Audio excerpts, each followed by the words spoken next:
there was a role I wanted, and I had been positioned well for that role, but they ultimately decided to go with someone else. And they hired outside of the company. I applied for that role, did not get it. They did give me a promotion, a director title, but it wasn't the director title I wanted. It was director of IT and operations and infrastructure. They sort of crafted this title as a consolation prize. And it was great. They wanted to keep me, but they wanted to keep me in that previous role. It's like, well, what if we change your title, we'll pay you a little more and you'll stay? And it wasn't good for me. That's what it boils down to.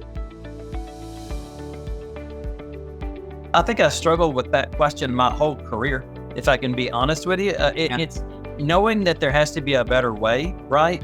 And working on my resumes and filling out these job boards and things like that. And during COVID, my wife and I, we got a nice covered patio. Happened to get it put in right before COVID. So when COVID happened, we spent a lot of time on that back patio. I had my iPad in front of me, and I'd be talking to her. I was like, man, there's got to be some service I could use out there that can give me tips or educate me on the way to get a job, right? The better way to get a job, especially in this new technology-dominated, society we live in. Yeah. And I was just sitting there, and on LinkedIn, and your advertisement came by, and then I started getting emails from you. I don't know, I got a list or something. It was right by the time I got that director title last year. I think, the moment I got that director title, it was like a week later, I started getting emails from you. And I was like, man, this guy seems legit. I think I want to give him a shot. And again, I'll summarize, but yeah, there was a gentleman who was one of your recordings who lived up the road from me in Allen. And I called him and asked, is this guy legit?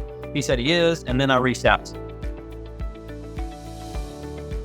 I guess for me, it was really having a support group and people I could talk to, and just, I didn't attend a lot of the wins calls, but I would attend a lot of the other like Friday calls, and just I wound up getting in a group of people that'd be like, hey Brent, it's okay. They would encourage me, right? And just the role playing and really hearing you talk a lot about the sort of ins and outs of recruiters and how they work. I found that really, really valuable, really eye-opening, because it explained to me why I was not getting much headway with recruiters, right? And that, and just your salary negotiation. I'm telling you, I got $30,000 more than I would have gotten if not for your guide. I mean, period. It just is what it is. And not only that, I had the courage to say, well, here's the deal. Not only the $30,000, I think I mentioned that I had some stock. I even said, well, all right, now that we've got the pay thing, I would really like my start date to be a little later out. I think you got to spend money to make money would be the first thing, right? Because, I struggle with, should I pay this fee to do this, right? You got to spend money to make money, number one. And number two, it's going to be tough. You're going to get depressed. You're going to have, you're going to question everything, right?